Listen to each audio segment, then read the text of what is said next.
नमस्कार।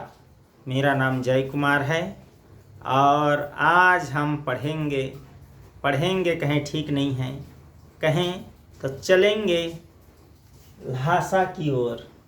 ल्हासा क्या है, कहाँ है, ये जरा जानें। ल्हासा तिब्बत की राजधानी है। तिब्बत की राजधानी है कहना थोड़ा कम सही है, क्योंकि हंसते खेलते तिब्बत पर 1950 में ये जो विस्तारवादी चीन है उसने धीरे धीरे घुसपैठ करते हुए 1951 में उसको अपने कब्जे में ले लिया और अब वह चीन कहलाता है। लेकिन हम लोग अब भी उसे तिब्बत नाम से ही जानेंगे। तो ल्हासा एक नदी है और नदी के उत्तरी भाग पर एक छोटा सा नगर बसा हुआ है और उसका नाम भी ल्हासा है। तो वहाँ की यात्रा पर गए राहुल सांकृत्यायन। राहुल सांकृत्यायन के साथ हम भी यात्रा पर चलेंगे। आपको महसूस होगा कि हम भी वहीं मौजूद हैं करके। तो चलिए पहले थोड़ा सा जान लेते हैं राहुल सांकृत्यायन के बारे में भी। राहुल सांकृत्यायन बाद में बने। पहले उनका नाम केदार पांडे था। 1893 में उनका जन्म हुआ था और 1930 में वो श्रीलंका गए और वहाँ उन्होंने बौद्ध धर्म को अपना लिया। हिंदू धर्म की ही एक शाखा, सनातन की एक शाखा बौद्ध धर्म को उन्होंने अपनाया और उनका फिर नामकरण हुआ राहुल सांकृत्यायन। और राहुल सांकृत्यायन के नाम से ही उन्होंने पुस्तकें लिखी, खास करके यात्रा वृतांत, संस्मरण वगैरह वगैरह बहुत सारी पुस्तकें लिखी। करीब 150 से भी अधिक पुस्तकें उन्होंने लिखी। घुमक्कड़ थे, घूमते रहते थे। साल भर में कुछ महीने भी घर में नहीं रहते और बाकी समय घूमने में ही लगाते और लिखते। घर में आते तो लिखते, फिर घूमते। तो ये उनका जीवन था। हम देखें भारत से कहें, दिल्ली से कहें तो ये जो हमारा ल्हासा है 1000 किलोमीटर से ज़्यादा नहीं होगा हवाई दूरी। लेकिन यदि हम इसको पैदल यात्रा के तौर पर देखें तो आज वो करीब 7500 किलोमीटर यात्रा करेंगे तब पहुंचेंगे ल्हासा। हम सीधा सीधा नहीं जा सकते, हमको जाना पड़ेगा पहले भारत से बर्मा यानी म्यांमार, वहाँ से जाएंगे हम थाईलैंड, लाओस, ऐसे करते दक्षिणी चीन से घूम कर जाना पड़ेगा, क्योंकि इधर से नेपाल और नेपाल के बाद तिब्बत जाना, चीन की ओर जाना बहुत ही दुर्गम मार्ग है।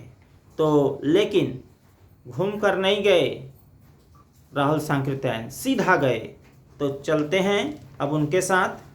तो एक बात और जान लें, राहुल सांकृत्यायन को पाली, प्राकृत, अपभ्रंश, नेपाली, तिब्बती, जापानी और चीनी और रूसी ये सब भाषाएं अच्छे से आती थी।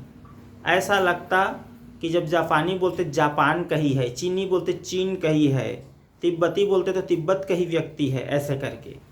तो चलिए उनके साथ यात्रा पर चलते हैं।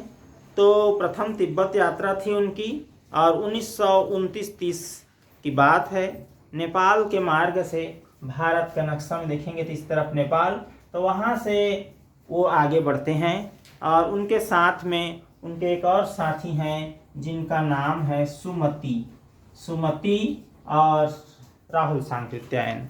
दोनों निकल पड़े यात्रा पर।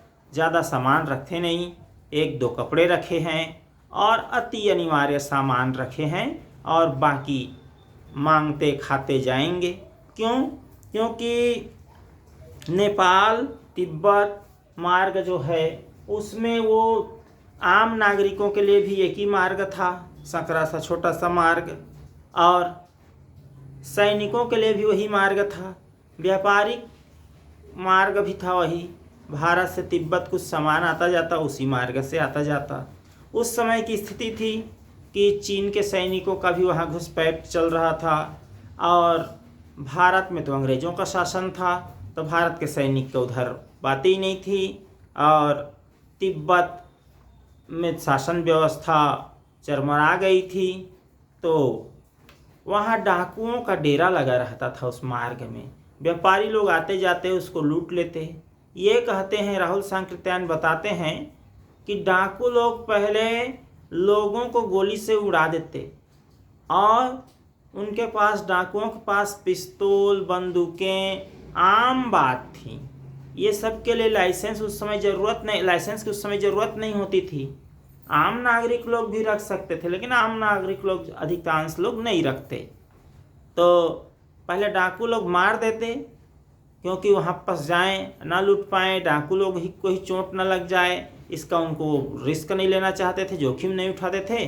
और उसके बाद जाकर उनके पास जो भी सोने चांदी आभूषण पहने रुपये पैसे रहते वो सब लूट कर ले जाते। तो इन लोगों को भी बड़ा डर था कि इस मार्ग पर जाएंगे तो हम लोगों को भी कहीं गोली से ना मार दे। तो इन लोगों ने एक योजना अपनाई कि छद्मवेश में जाएंगे। और दूसरी बात यह भी थी छद्मवेश में जाने की कि भारतीयों का उधर सामान्य तौर पर प्रवेश निषेध था, तो ये लोग नहीं जा पाते। तो इन लोग तो ठान लिए कि जाएंगे ही लहासा, तो क्या करें। तो बोले कि भिखमंगे के भेष में जाएंगे। भिखारियों का कोई रोक टोक नहीं था, जहाँ आते जाते मांगते खाते रहते थे। तीन लोग भी मैले कुचैले कपड़े उपड़े पहन करके भिखारी बन गए। और भिखारी ऐसे भिखारी बन गए कि पहचाने नहीं पाएंगे कि नकली भिखारी हैं, असली भिखारी से भी ज़्यादा भिखारी दिख रहे थे। चले तो कहते हैं जगह जगह पर फौजी चौकियाँ थीं, जिनमें कभी चीनी पलटनें रहा करती थीं, और आजकल उनमें किसानों का डेरा है। ऐसे ही एक किले में वे चाय पीने के लिए रुके। और कहते हैं कि चाय पीने के लिए रुके, ऐसा नहीं है कि रुपये दे करके चाय पियो और दुकान में जाकर ही चाय पियो। ये लोग बड़े ही चतुर और चालाक और विद्वान लोग थे, सुमति भी ये भी। जहाँ जाते अपने यजमान बना लेते। राहुल सांकृत्यायन को तो वैसे ही महापंडित कहते हैं, इतनी सारी भाषाओं का ज्ञान, और वो उनके लिए तो यजमान बनाना मिनटों का काम है। और गांव के सीधे साधे भोले भाले लोग तत्काल यजमान बन जाते थे और उनकी खातिरदारी भी करते थे। लेकिन ये भिखारी के रूप में गए थे, तब भी गांव में सामान्यतः झोपड़ों में रहने वाले और सामान्य घरों में रहने वाले के लिए इन लोग कहते हैं कि वहाँ छुआछूत बिल्कुल नहीं थी और पर्दा प्रथा भी बिल्कुल नहीं थी। तो वहाँ किसी को भी कहते कि थोड़ा सा चाय बना दे पी लें, तो बना देते थे। बड़े सरल लोग थे। और कहते हैं कि मक्खन वक्खन ले गए हो, उसको आपको लग रहा है कि थोड़ा कम डाल रहे हैं करके, तो खुद ही रसोई तक जाते और चाय बना लेते और पी सकते थे, ऐसा उनका कहना है। फिर इस प्रकार से चाय वाय पीकर आगे बढ़े। कहते हैं एक आदमी मिला, राहदारी मांगने आया था, माने वहाँ टैक्स समझिए रास्ते का। इन लोगों ने 2 चीटें निकाली, यानी वहाँ का जो सिक्का रहा होगा वो दे दिए उनको, चलो ठीक है करके। और एक तरह से उन लोग थोंगला के पहले आखिरी गांव पहुँच गए। और वहाँ सुमति के जान पहचान के लोग रहते थे, भिखारी भी रहते थे, तो इन लोगों को समस्या नहीं हुई, जगह मिल गई। लेकिन कहते हैं कि 5 साल बाद जब उन लोग सब और किसी यात्रा में गए रहे होंगे या जैसे भी, तो सभ्य होकर घोड़े पर सवार होकर आए थे, तब उनको जगह नहीं मिली थी। और इस बार भिखारी बनकर जा रहे हैं तो आसानी से जगह मिल गई थी। और अब कहना चाहिए गांव का माहौल को थोड़ा देखें। शाम के समय गांव में वहाँ छंग पीते थे। छंग ये ऐसे अंगा कर दें और उसमें ग लगा दें, छंग। प्राचीन रूप में कहें तो छंग हुआ करता था एक मादक द्रव्य पदार्थ, जिसको पीने से वहाँ बड़ी तेजी से ठंडी पड़ती है, तो गर्माहट लाने के लिए और शरीर के स्वस्थ रखने के लिए, थोड़ा मजदूरों की थकान मिटाने के लिए आवश्यक था समय परिस्थिति के अनुरूप, तो वो पीते थे। तो शाम को सब छंग पीकर मस्त रहते थे, तो कोई समस्या ही नहीं थी। अब हमको कहना चाहिए या नहीं, लेखक लोगों के साथ खतरनाक स्थान को पार करना था। कहते हैं हम जा रहे हैं, अब डांडा ठोंगला पार करना है, तो खतरनाक स्थान है। क्यों खतरनाक स्थान है? 16-17 हज़ार फीट की ऊंचाई और दोनों तरफ गांव गिराव नहीं, मतलब एकदम छत पर गए हैं, बड़े पहाड़ी क्षेत्र पर। इधर गांव दूर तक नहीं, इधर गांव दूर तक नहीं, और नदियों की मोड़ है। और थोड़ी दूर के बाद ऐसा रास्ता दिख नहीं रहा है। पहाड़ों के कोनों के कारण दूर तक आदमी देखा नहीं जा सकता था और डाकुओं के लिए तो यह स्थान मानो स्वर्ग था और हथियार कानून था नहीं। तो इन लोग भिखारी बनकर गए। कहते हैं कि भिखारी लोग वहाँ जैसे सब लोग टोपी पहन कर चला करते थे दिन को, क्योंकि तेज़ धूप पड़ती थी। ठंडी है लेकिन धूप तेज पड़ती है, हमारे स्किन को जला दे ऐसी, तो टोपी पहन कर चलते थे या पगड़ी बांध कर चलते थे। इन लोग टोपी पहने रहते थे और भीख मांगते जा रहे थे। तो जहाँ पर भी संदेह होता कि किसी प्रकार से डाकू लोग हमला ना कर दें, कोई देखते किसी व्यक्ति को देखते, तो इन लोग टोपी निकाल लेते पहले से, अजीब निकाल कर ऐसे। और वहाँ एक शब्द था, जैसे हमारे इधर दे दे बाबा, दे दे, इस भगवान के नाम पर दे दे, अल्लाह के नाम पर दे दे, ऐसा कहते हैं भिखारी लोग। वहाँ 2 शब्द था, बल्कि एक ही शब्द की पुनरावृत्ति थी। ऐसा जीभ निकालते, कुची कुची कुची कुची, ऐसा कहते तो सब समझ जाते वहाँ कई शब्द था। अच्छा भिखारी हैं, भीख दे दो, तो सिक्के उक्के निकाल कर जो भी देना था दे देते। ऐसे मांगते जांचते इन लोग पहुँचे और डांडा थोंगला के आगे चलेंगे अब। और अगला पड़ाव होगा हमारा जो है 16-17 मील दूर है, करीब 25-26 किलोमीटर कहें। तो इन लोग अगले पड़ाव के लिए सोचे। राहुल सांकृत्यायन ने अपने साथी सुमति को कहा कि क्यों ना हम घोड़े कर लें। तो 2 घोड़े कर लिए। और भी कई लोग जाने वाले थे, लेकिन इन लोग दोनों की बात आती है। थोड़े थोड़े सामान थे वो लादे और सुमति और राहुल सांकृत्यायन दोनों आगे बढ़े। डांडे के पहले चाय पिए और दोपहर तक डांडे पहुंच गए। फिर 17-18 हजार फीट ऊपर टॉप पर चल रहे हैं। पूर्व, पश्चिम और दक्षिण की ओर हिमालय का श्वेत शिखर, बर्फ ही बर्फ, देख तो पूरे जैसे कपास की बारिश हो गई हो जैसे सफेद। और वृक्ष विहीन उत्तर की ओर थोड़ी बर्फीली जो जगह थी, बर्फीली चोटियाँ थी, वो थोड़ी कम थी, क्योंकि उसी उत्तर की ओर उन लोग जा रहे थे। और सर्वोच्च स्थान कहने का मतलब सबसे ऊंचे, तिब्बत के सबसे ऊंचे स्थान पर उन लोग पहुंच गए थे। और उसी स्थान पर डांडे का देवता का स्थान था, मंदिर कहें, लेकिन कोई भव्य मंदिर और आजकल जैसे सजावटी नहीं। वहाँ पत्थरों के ढेर रखे गए थे, प्राकृतिक मंदिर प्राकृतिक ढंग से सजाए गए थे और जानवरों के सींगों से सजाया गया था, रंग बिरंगे कपड़ों से सजाया गया था। और उसको पार वहाँ पर गए, दर्शन किए, वहाँ की जो संस्कृति थी उसको देखे, जिए, रुके और फिर थोड़ी देर। और उसके बाद अब उतराई पर चलना था। उतराई कुछ आसान था चढ़ाई के हिसाब से देखें तो। उसके साथ 1-2 साथी और थे, लेकिन हमको और उन साथियों से ज़्यादा मतलब नहीं, लेखक लोगों से मतलब। लेखक का घोड़ा जो है थोड़ा सुस्त मिल गया था, धीरे धीरे चल रहा था, थोड़ा पिछड़ गया। उसका साथी सुमति जो है वो आगे चला गया। तो लेखक कहते हैं कि दोनवी कक्स तो स्पेनिश उपन्यासकार हैं, तो वो घोड़े पर चलते थे, बड़े झूमते हुए चलते थे। डॉन किमजोट उपन्यास का नायक है और दोनवी किन्वस्को जो है स्पेनिश उपन्यासकार है। तो उन्हीं के जैसे याद करते हैं, कैसे झूमते हुए जा रहे हैं टाइप का। और एक जगह 2 रास्ते फूटे थे, तो जिस रास्ते पर लेखक गए थोड़ी दूर आगे गए, जाकर पूछे तो बोले नहीं 1.5 मील भटक गया था। पूछने पर पता चला कि लंकोर जाओगे आप लोग ना, तो लंकोर का मार्ग दाहिने वाला था, आप बाईं ओर आ गए। तो फिर लौटा लेखक और पहाड़ी रास्ते पर 1.5 मील कहना चाहिए आगे जाकर फिर लौटना में 3 मील बेकार जाना कितना कष्टप्रद है। शाम को 4-5 बजे तक गांव मील भर बचा था और वहाँ पर फिर कहना चाहिए सुमति उसका इंतज़ार कर रहे थे गांव के ठीक पहले, 1-8 मील पहले, 1.5-2 किलोमीटर पहले। और सुमति बहुत गुस्से में थे। क्यों? क्योंकि ये बहुत देर कर दिया था अब ये जानबूझकर देर नहीं किया था, वो चाय बनाया था और 3 बार चाय बनाकर उसको फिर ठंडा होने पर फिर गर्म करके इसका इंतज़ार कर रहा था, साथ में पियेंगे दोस्त हैं तो करके। अब लेकिन ये पहुंचा तो बहुत गुस्सा का सामना करना पड़ा। और फिर कहना चाहिए सुमति जितने जल्दी गुस्सा होते थे उतने जल्दी शांत भी हो जाते थे। गुस्से में उनका चेहरा लाल था, एकदम मंगोल जैसे। कहा उसने कि 2 टोकरी कंडे, गोबर के कंडे, छेना कहें हम लोग वर्तमान इधर की भाषा के हिसाब से, उसको फूंक चुके थे।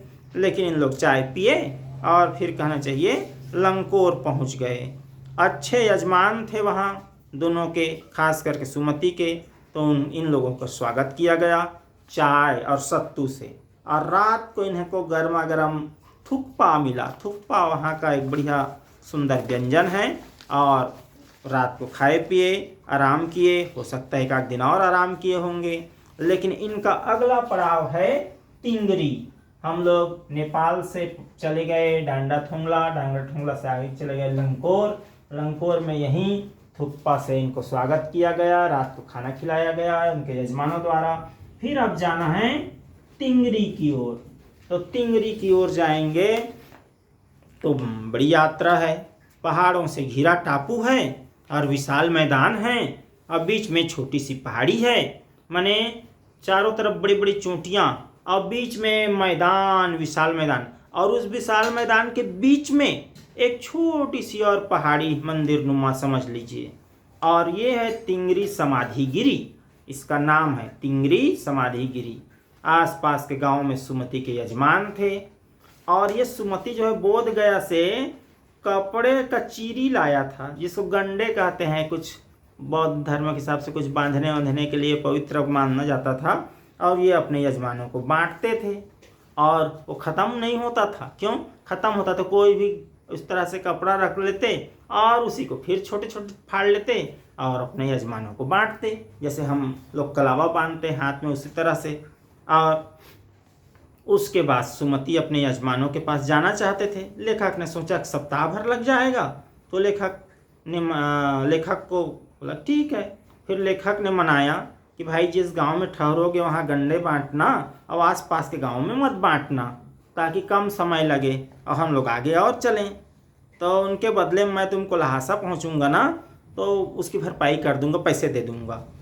तो मान गया। अब अगले दिन फिर आगे बढ़ना था, तो अगले दिन कहाँ कैसे करेंगे? कोई साधन नहीं मिला। 10-11 बज गया। तो इन लोग सोचे कि अरे बड़े सुब्बे जो निकले उनके साथ निकल जाते तो ज़्यादा अच्छा रहता। सामने अब फिर निकल गए। अब 10-11 बजे सामने की ओर धूप थी, पीछे ठंडी। अब कहते हैं कि सामने से चल रहे हैं, सामने से धूप आ रही है तो चेहरे जला दें, ऐसे टाइप से। अब पीछे पीठ की ओर कहें तो वहाँ ठंडी लगेगी, कपड़ा जब तक नहीं वो ओढ़े रहेंगे तब तक ठंड लगेगी। तो इन लोग ऐसे ही चले, पीछे कपड़ा ओढ़े थे, आगे टोपी लगाए थे, मोटे कपड़े से ढके रहते थे, अपनी अपनी चीज़ों को लादे, ज़्यादा तो सामान थी नहीं, हाथ में डंडा लिए चल पड़े। अब सुमति को किसी खास यजमान से मिलना था, उनको वहाँ कुछ ज़्यादा ही कुछ मिलता। बहाना किया उसने और बोले कि शेखर विहार की ओर चलने के कहा।